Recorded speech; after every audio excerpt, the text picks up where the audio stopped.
Mas eu queria que você abrisse a palavra de Deus em Lucas, no capítulo de número 13.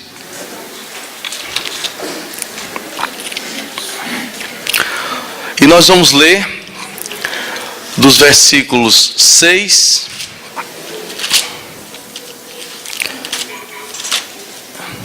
o carro aí agora. Eita. Vamos ler do versículo 1, para que nós... Não, como o horário está um pouquinho avançado, vamos ler do 6 mesmo. Tá bem? Nós vamos ler do 6 até o versículo 9. Quantos encontraram, digam amém. Os irmãos do som, eu queria que... os irmãos da multimídia possam preparar aí também Mateus capítulo 20, no versículo 1 a 16. Então, irmãos, vamos ler aqui Lucas capítulo 13, versículo do 6 ao 9. Esta palavra, né, essa parábola foi uma parábola dita por Jesus. E vamos estar atentos, porque nós temos que estar atentos àquilo que o próprio Jesus, ele fala. Amém? Então, Lucas capítulo 13, do 6 ao 9. A parábola da figueira estéril. Então, Jesus proferiu a seguinte parábola. Certo homem tinha uma figueira plantada na sua vinha. Diga assim, uma figueira estava plantada na vinha. Então os irmãos imaginem uma vinha é um local onde tem muitas uvas, né? Uma vinha com bastantes pés de uva e uma figueira ali que esse agricultor ele plantou essa figueira ali no meio dessa vinha. Certo homem tinha uma figueira plantada na sua vinha e vindo procurar fruto nela, não achou. Diga, não achou. Porque disse o viticultor: há 3 anos venho procurar fruto nesta figueira e não acho. Podes cortá-la, para que está ela ainda ocupando inutilmente a terra? Ele, porém, respondeu: Senhor, deixa ainda este ano. Diga comigo, deixa ainda este ano. Tem uma chance. Até que eu escave ao redor dela e lhe ponha estrume. Se vier a dar fruto, bem está. Se não, mandarás cortá-la. Amém? Que o Senhor abençoe a sua palavra. E agora vamos ler aqui no projetor Mateus capítulo 20, do 1 ao 16. Mateus, podemos ler aqui também. Está aqui. E projetando ele isso, eis que em sonho lhe apareceu um anjo do Senhor dizendo... Mateus capítulo 20, ali está 1:20. É Mateus capítulo 20, amado. Opa, ótimo, isso. Porque o reino dos céus é semelhante a um homem proprietário que saiu de madrugada a contratar trabalhadores para a sua vinha. Ajustou com os trabalhadores o salário de 1 denário por dia e mandou-os para a sua vinha. Cerca da hora terceira saiu e viu que estavam uns outros ociosos na praça. E disse-lhes: ide também vós para a vinha, e dar-vos-ei o que for justo. E eles foram. Outra vez saiu, cerca da hora sexta e da nona, e fez o mesmo. Igualmente, cerca da hora 1/10, saiu e achou outros que lá estavam, e perguntou-lhes: por que estáis aqui ociosos todo dia? Responderam-lhe eles: porque ninguém nos contratou. Disse-lhes ele: ide também vós para a vinha. Ao anoitecer, disse o senhor da vinha ao seu mordomo: chama os trabalhadores e paga-lhes o salário, começando pelos últimos até os primeiros. Chegando, pois, os que tinham ido cerca da hora 1/10, receberam 1 denário cada um. Vindo então os primeiros, pensaram que haviam de receber mais. Mas do mesmo modo receberam 1 denário cada um. E ao recebê-lo murmuravam contra o proprietário, dizendo: estes últimos trabalharam somente 1 hora, e os igualastes a nós, que suportamos a fadiga do dia inteiro e o forte calor? Mas ele respondendo disse a um deles: amigo, fale a palavra, amigo, não te faço injustiça, não ajustaste comigo 1 denário? Toma o que é teu e vai-te. Eu quero dar a este último tanto como a ti. Não me é lícito fazer o que eu quero do que é meu? Ou é mal o teu olho porque eu sou bom? Assim os últimos serão os primeiros, e os primeiros serão os últimos. Que o Senhor abençoe a sua palavra. Amém? Irmãos, eu tenho refletido, e quero falar com os irmãos para que nós possamos nos atentar para algo, muitas vezes, que está nos sobrecarregando. Muitas vezes estamos a fazer algo que o Senhor não nos pediu para fazer.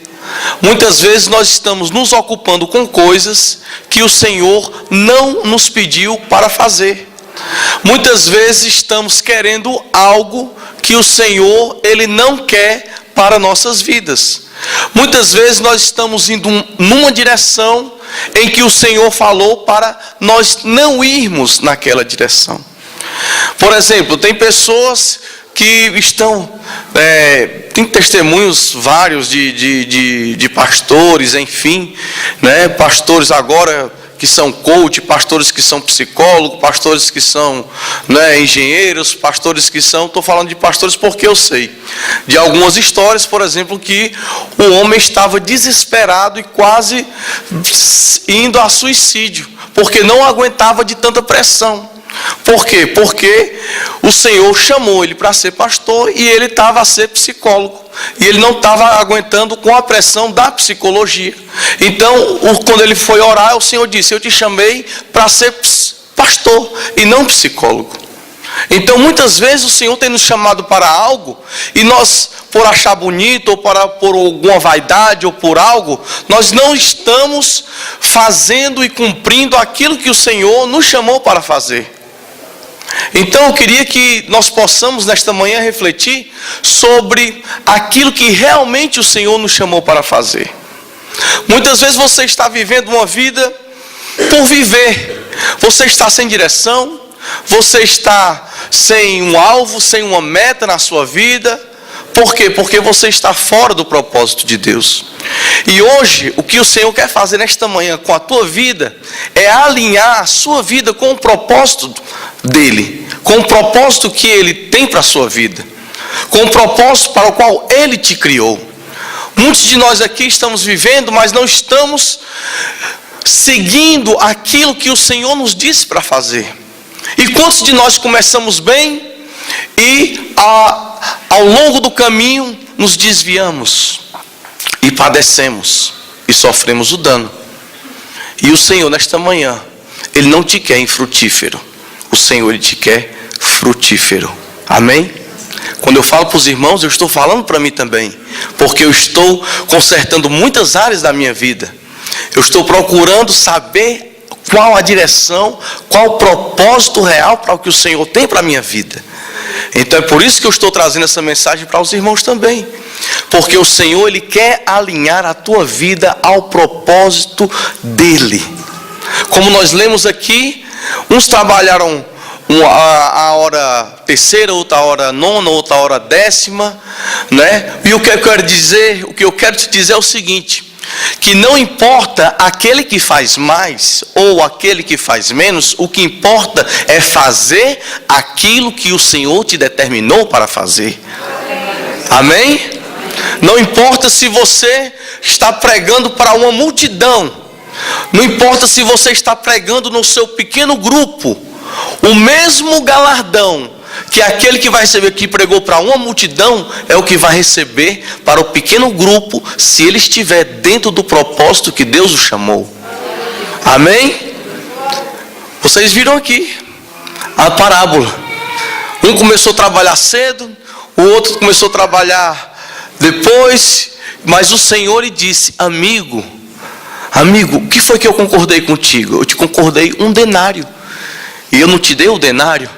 Então, não olha para o outro. E o que é que o Senhor está nos dizendo nessa manhã também, irmãos? Muitas vezes, nós, se nós tivéssemos tempos, eu teria lido um texto também de Lucas 13, em que algumas pessoas, quando Jesus estava a entrar, ele estava saindo da Galileia para a Judéia, e que ele estava a entrar, e aí alguns chegaram para Jesus, que foi no texto que nós lemos antes de Lucas 13, diziam para Jesus: olha Jesus, está vendo aí, Pilatos agora mandou sacrificar alguns galileus, não é? Algumas pessoas querendo estar alguns judeus. E Jesus, sabendo disso, sabendo que eles queriam ali pegar Jesus de alguma forma, e Jesus ele disse assim também: por acaso você também não sabe dos judeus que foram mortos em Siloé? E eu te digo uma coisa, o que Jesus estava querendo dizer para eles era o seguinte: que não se ocupe com as mazelas dos outros, não se ocupe com as desgraças dos outros, se preocupe em consertar a sua vida. Amém? Quantos podem dizer amém? Amém. Aleluia. Então, irmãos, nós podemos ver que nesta parábola de Lucas, do capítulo 13, da figueira, nós podemos ver que quando o Senhor ele fala de figueira, o que é que o Senhor está falando? O Senhor está falando de nós. Estamos no meio de uma vinha. Quando o Senhor está falando de figueira, ele fala da sua igreja. Quando o Senhor fala de figueira, ele está falando de alguém. Alguém que foi plantado ali, Quem é o dono? Quem é o agricultor? O dono é o Senhor nosso Deus. Quem é a figueira? A figueira, nesse contexto, somos nós. Quem é o agricultor que está cuidando da figueira?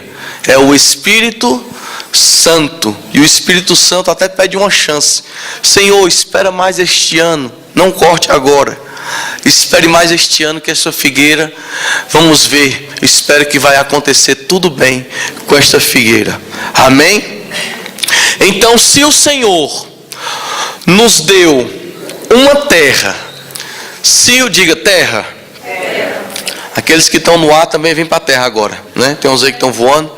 Então, se o Senhor nos deu a terra, se o Senhor nos deu um tratamento especial de nos plantar e nos colocar ali, se o Senhor da vinha, por acaso ele colocou aquela figueira ali para cuidar, e aquela vinha não está dando fruto, tem alguma coisa errada. Tem ou não tem, amados? Tem ou não tem alguma coisa errada?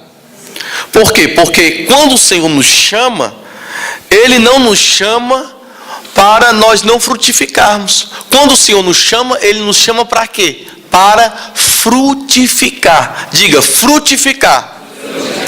E se você não está dando fruto, tem alguma coisa errada. É verdade? Porque o Senhor nos deu a terra, nos deu um tratamento especial, está cuidando de nós, e se nós não estamos frutificando, tem alguma coisa errada. E é sobre essas coisas erradas, que eu quero falar. É sobre a sua questão funcional, sobre as disfuncionalidades que acontecem no nosso ministério, as disfuncionalidades que acontecem na nossa vida, no nosso trabalho, na nossa família, Quantas e quantas famílias o homem não está exercendo o papel de homem? Está errado. Há ali o que? Uma disfunção, e a família não prospera. Em quantas e quantas famílias a mulher está assumindo o papel do homem? Há uma disfunção, está errado. Por exemplo, a mão, ela tem uma função. Se a mão não funciona bem, né, ou se não funciona de maneira correta, o que é que está acontecendo? Há uma disfunção. Há uma disfunção na minha mão. Eu quero pegar esse papel e não consigo. Ou seja, há uma disfunção. Então, irmãos, nós temos que atentar para as disfunções que estão acontecendo nas nossas vidas. Porque muitas vezes você não tem funcionado para aquilo que o Senhor tem te chamado.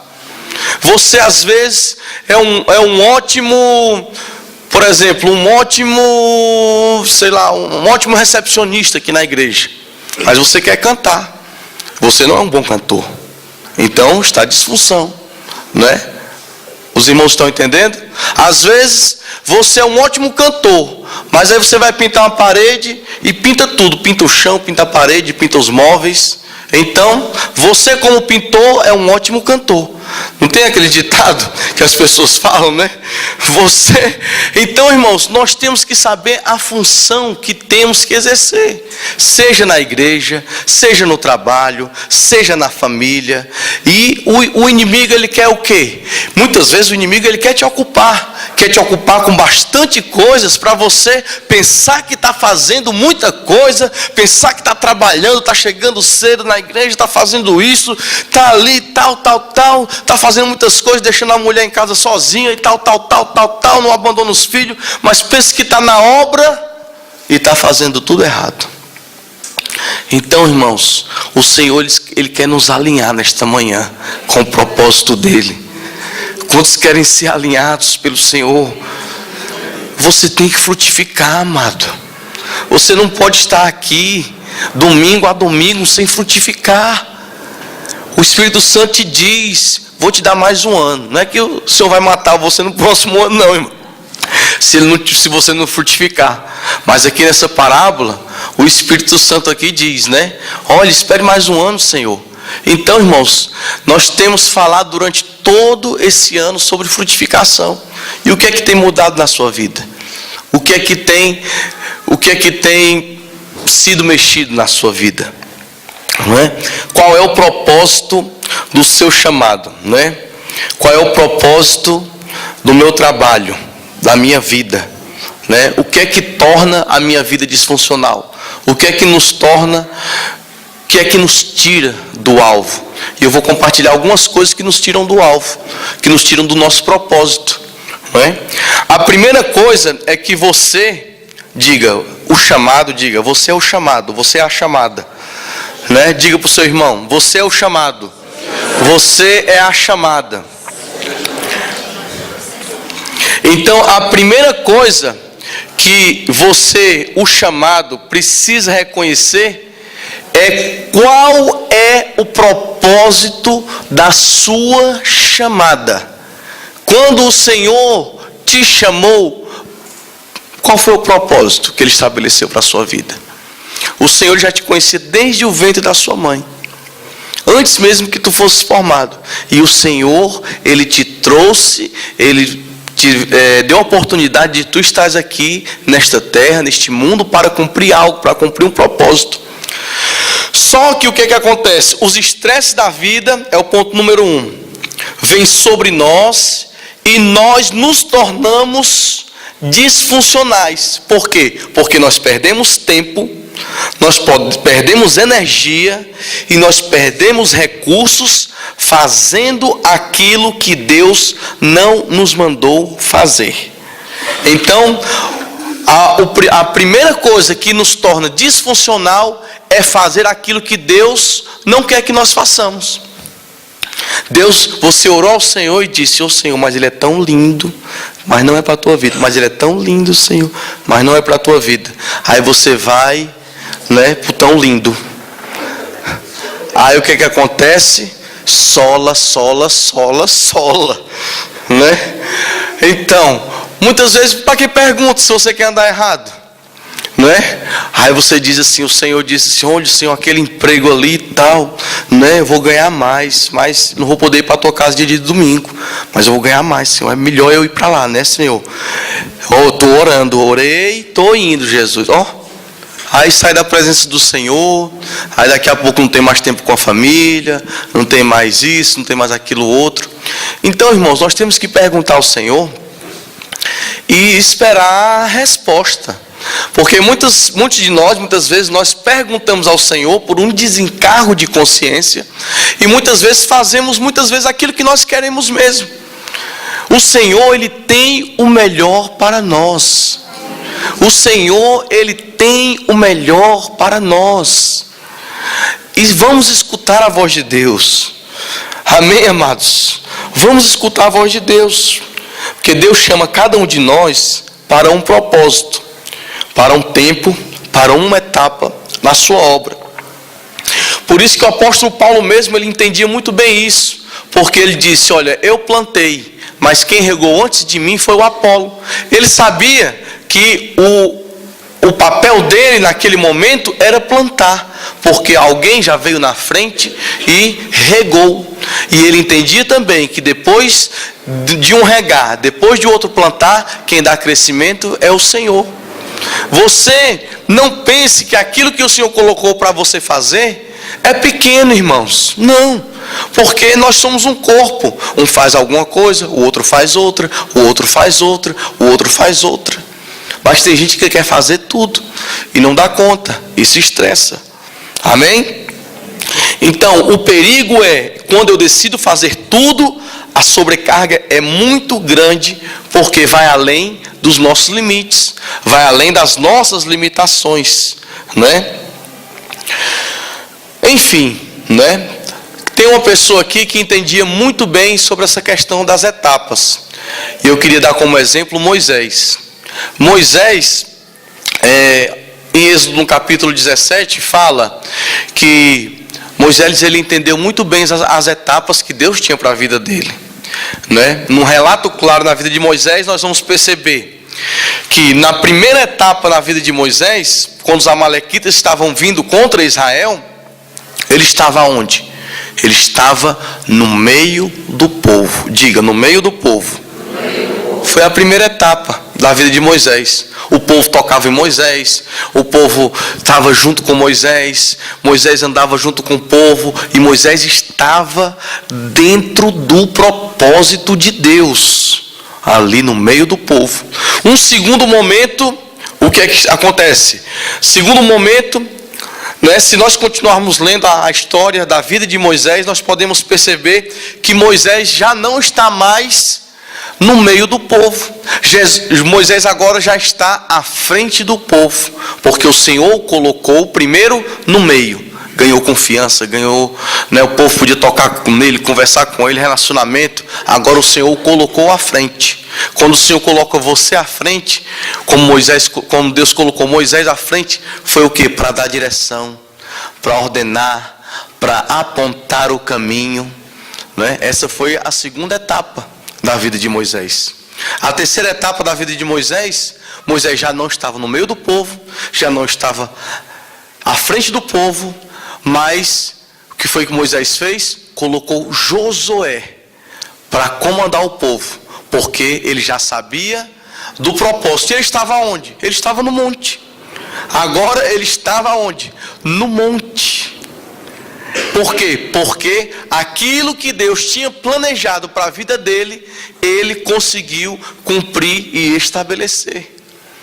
Ele sabia. Então, na nossa vida é assim também, amados. Tem horas que o Senhor vai te colocar no meio do povo, à frente do povo, e vai para o monte. Nós vamos para o monte. Sabe quando é que nós vamos para o monte? O monte significa você estar perto do Senhor. O monte significa relacionamento com Deus. O monte significa outro nível de espiritualidade com o Senhor. Por quê? Porque as coisas estão acontecendo. Porque você buscou em primeiro lugar o reino de Deus e a sua justiça, e todas as outras coisas vos serão acrescentadas. Mateus 6,33. Quando nós entendemos o propósito da nossa vida, quando nós descartamos aquilo que Deus não quer para nossas vidas, nós vamos caminhando em outro nível, as coisas vão acontecendo. Não precisa você estar no meio do povo, não precisa você estar dizendo, vem povo para cá, vem para lá, porque você agora está perto do Senhor, você está buscando em primeiro lugar o reino de Deus, e tudo ao seu redor está acontecendo. Não é tão bom, irmãos, quando você pensa em algo e você diz, meu Deus, já aconteceu, eu só pensei. Quando você faz uma simples oração e as coisas acontecem na sua vida, quando você planeja algo e sai lindamente, como diz aqui em Portugal, não é? Então, irmãos, é maravilhoso. Por quê? Porque isso é quando você está no centro da vontade de Deus. Aí você está frutificando tudo que está acontecendo à tua volta, né? A Bíblia diz que todas as coisas cooperam para o bem daqueles que amam a Deus. Olha aí, e são chamados segundo o seu propósito. Olha a palavra propósito. O propósito, ele tem que te acompanhar. O propósito de Deus para a tua vida tem que te acompanhar, tem que te perseguir. Amém, amados? Amém. Aleluia. Glória a Deus, né? Então nós temos que entender isso. Quando eu quero viver aquilo que Deus não planejou para mim, eu me torno disfuncional. Quantas vezes nós olhamos para pessoas que têm tudo para dar certo, mas está tudo dando errado? É porque essas pessoas estão fora da função que o Senhor lhe chamou. Exemplo, se o Senhor te chamou para ser pastor, seja um pastor. Se o Senhor te chamou para ser um professor das crianças, o professor das crianças, seja a professora das crianças. Se o Senhor te chamou para ficar na cantina, fica na cantina. Se o Senhor te chamou para ser um apóstolo, um missionário, um evangelista, um mestre, se esmere naquilo que o Senhor te chamou. Se o Senhor te chamou para ser um doutor, um médico, um advogado, seja o melhor. Se o Senhor te chamou para ser um pedreiro, um estucador, seja o melhor. Se o Senhor te chamou para ser, enfim, para as profissões, seja aquilo que o Senhor quer que você seja. Amém? Amém. Diga para o seu irmão, seja aquilo que o Senhor quer que você seja. Amém? Diga para o seu irmão, o galardão é o mesmo. O galardão é o mesmo. Nós podemos ver no exército de Davi. O exército de Davi era organizado da seguinte forma: tinha o capitão de 10, tinha aquele que liderava 100, tinha aquele que liderava 1000. Tinha os de 10, tinha os de 100 e tinha os de 1000. Se os de 10 liderasse bem e os de 1000 liderasse bem, não importa quantos eles lideraram, o que importa é que eles cumpriram a missão. E eles ganharam o galardão de igual modo. O que importa, meu amado, é tu cumprires o propósito que Deus tem para a tua vida. Ah, Senhor, mas é um propósito tão pequeno, Senhor. Não importa. Cumpra o propósito que Deus tem para a tua vida. Amém, amados? Aleluia. Tem gente, né? Tem pastor agora que pastor quer construir templo, construir aquilo, construir outro templo, construir. Aí Deus diz assim: meu filho, eu não te chamei para você ser pedreiro, eu te chamei para você ser pastor. Eu não quero você com a colher de pedreiro, eu quero você com a Bíblia na mão. Eu não quero você com a enxada, eu quero você de joelho. Então, irmãos, os irmãos entendem isso? São exemplos de pessoas que saem do propósito de Deus. Deus já chamou aquele irmão que vai construir um templo para o Senhor. Nós podemos ver também muito claramente Davi. Davi disse: olha, Senhor, eu quero construir o templo. Quero construir o templo para ti. E o que foi que um dos profetas falaram? Deus é contigo, pode ir construir o templo. Mas aí o Senhor disse assim: volta profeta, vai lá para Davi, você não vai construir. Diga para ele que você está colocando coisas na minha boca que eu não coloquei. Diga para Davi, ele não vai construir o templo. Aí o profeta teve, né, colocar o rabinho entre as pernas e ir lá. Rapaz, Davi, é o seguinte, eu falei na empolgação, desculpa aí, né? Tu não vai construir o templo, porque o teu propósito é outro. Qual era o propósito de Davi? Quem que sabe qual era o propósito de Davi? O propósito de Davi era matar inimigo, meu irmão. O propósito de Davi era devastar com os inimigos todos. Israel era bem pequenininho. No momento que Davi começou, até me lembrei de uma piada que teve uma irmã que foi orar pelo Golfo, né? Aí disseram assim, né? Olha, o irmão vai orar pela família, a irmã vai orar aqui pelos casais, e essa irmã aqui vai orar pela guerra do Golfo. Aí chegou o outro, orou pela família, o outro orou pelos casais e tal, pela igreja e tal. Chegou na hora da irmãzinha orar pela família. Senhor, a bichinha nem sabia muito bem sobre a guerra. Senhor, meu Deus, seja lá com aquela guerra, é um tal de pei, pei, pei, pá, pá, pá, ó, rapaz. É só fechando o aspa aqui, tá bom, irmão? Que eu não aguentei não, tinha que falar isso. Então, irmãos, qual era o propósito de Davi? O propósito de Davi era matar inimigo. Matar inimigo. Então, o que foi que aconteceu? No tempo de Davi, foi onde ele matou mais inimigos, aí não tinha ninguém. Quando chegou Salomão, o propósito de Salomão era matar inimigo? Não. Já estava tudo morto. Já estava tudo organizado. O que é que Salomão fez? Salomão, ele chegou só para organizar, para administrar, né? Então cada um tem o seu propósito.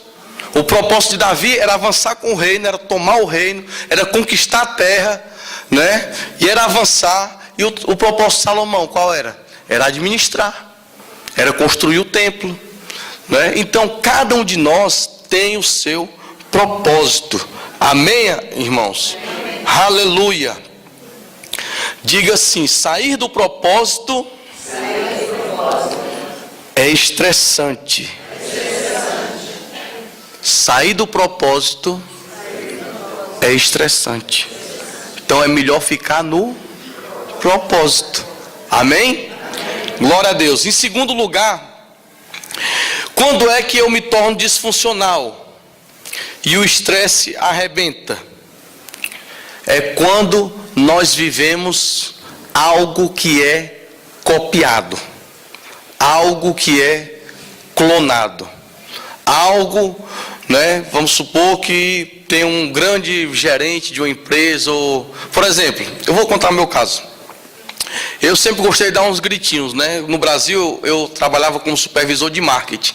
Eu tinha 15 supervisores e 211 vendedores que trabalhavam comigo, né? E eu tinha um gerente acima de mim. Então, toda vez que eu ia fazer a reunião lá com o pessoal, eu digo: ei, pessoal, vamos lá! Né? E tal, dava aqueles gritinhos assim, né? Né? Eu digo: meu irmão, você bateu a meta, você é show!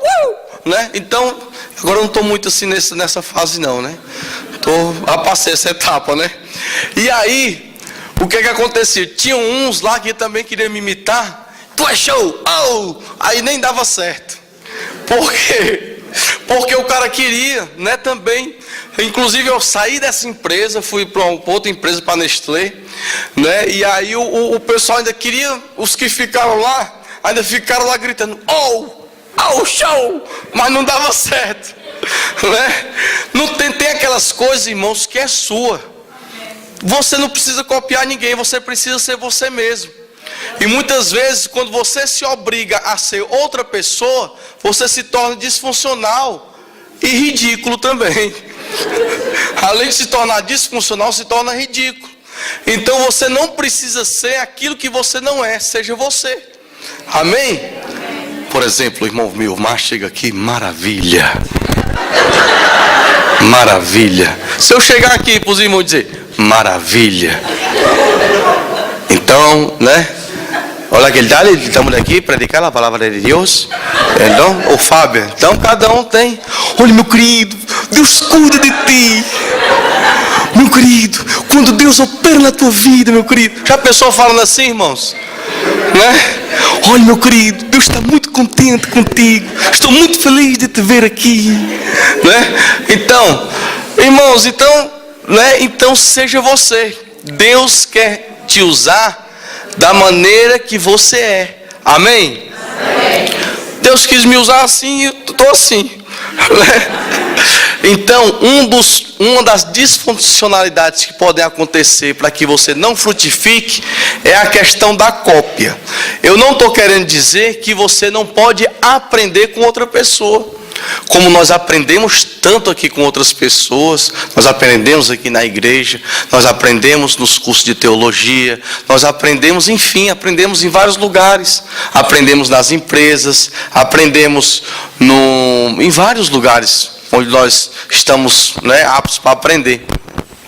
Mas a questão não é você pode aprender e pode aplicar aquele aprendizado, mas sendo você mesmo. Amém? Sendo você mesmo. Então diga assim para o seu irmão: para que você não seja disfuncional, seja você mesmo. Seja você mesma. Amém? Aleluia. Quando, irmão, você é um clone, quando você copia, sabe o que é que acontece? Você mata a sua criatividade. Você mata a sua criatividade, você mata as suas ideias. Mas quando você é você mesmo, você deixa Deus te usar. E Deus vai te dar muitas e muitas ideias. Em o nome de Jesus.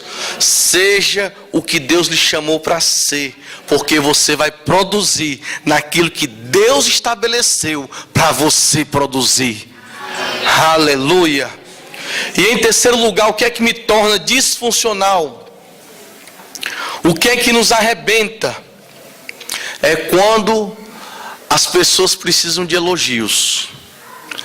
Quando as pessoas precisam ser afirmadas. Um exemplo, eu desço daqui e tal, terminei a pregação. Se ninguém disser, ô pastor, gostei da pregação e tal. Se ninguém, um exemplo, ninguém falar isso comigo, né, eu não tenho problema com isso. Mas tem pessoas que, se a pessoa não disser, ô pastor, foi uma bênção, eu vi a sua pregação, aí ele, amém. Ó. Tem até a história de um pastor que ele, toda vida que ele pregava, né, a mulher dele tinha que dizer, né, para ele, olha, meu querido, foi uma bênção, Deus te usou tanto, viu, na pregação, no culto, meu querido, Deus te usou bastante. E teve um dia que a mulher esqueceu de dizer para ele. Aí ele não dormia, né? A mulher foi dormir e aí ele ficou lá e tal. Agora, rapaz, a mulher não disse nada, meu Deus. E agora, né? E aí, amor, não vai dormir não? A pessoa que dizer que pregou bem, vou estudar aqui mais um pouquinho e tal. E ele ficou ali, ficou inquieto com aquilo e tal, ficou inquieto com aquilo ali. Será que eu preguei bem? Será que eu não preguei bem? Será que não sei o que e tal? Enfim, aí, na madrugada, ligou uma irmã da igreja, né? Isso é uma história, irmãos. E é verídica. Aí ligou a irmã, olá pastor, tudo bem? Aquela vozinha bem suave, né? Olha, quero dizer para o pastor que foi uma bênção, viu pastor, a sua pregação nessa. Aí o pastor, opa, muito obrigado. Aí, olha pastor, e também quero dizer que o senhor é um homem assim, assado, maravilhoso. Aí o pastor, opa, olha o perigo, né? Aí, olha, você não me conhece. O pastor, não, eu te conheço. Você está sempre no culto, né? Ai, pastor, o senhor me conhece? Conheço. Sabe como é meu nome? Sei. Sua serpente. Sua cobra. Vai te conhecer desde o jardim do Éden. Vai te embora, carniça. Então, irmão, nós temos que ter cuidado com a questão dos elogios também, né? Você não precisa de elogio. Você precisa ser reconhecido, sabe por quem? Pelo Senhor. Aleluia. A única pessoa que precisa te reconhecer é Deus. Porque Deus, Ele te coloca onde Ele quiser. E não há homem no mundo que possa impedir aquilo que Deus tem para a tua vida. Aleluia, amém? Você pode aplaudir ao Senhor?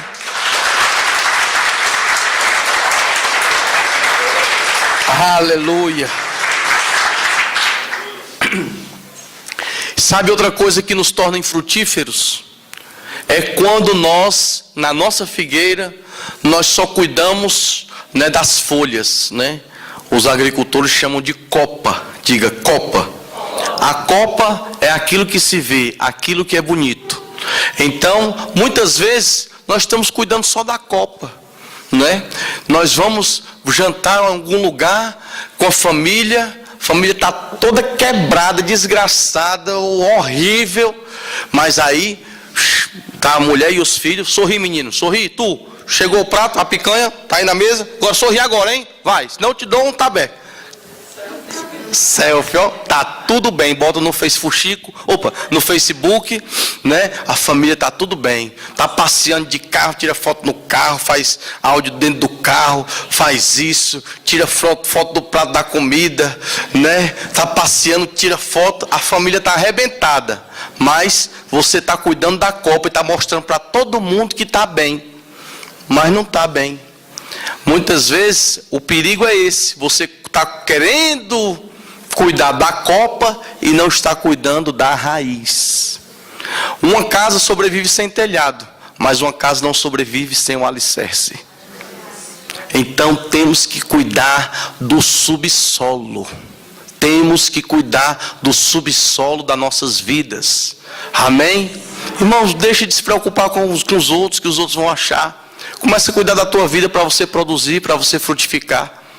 Não precisa você estar aí postando aí e tal, não é? Se preocupe com o subsolo. Amém? Diga para o seu irmão, se preocupe com a raiz. Aleluia. O que é que sustenta a casa?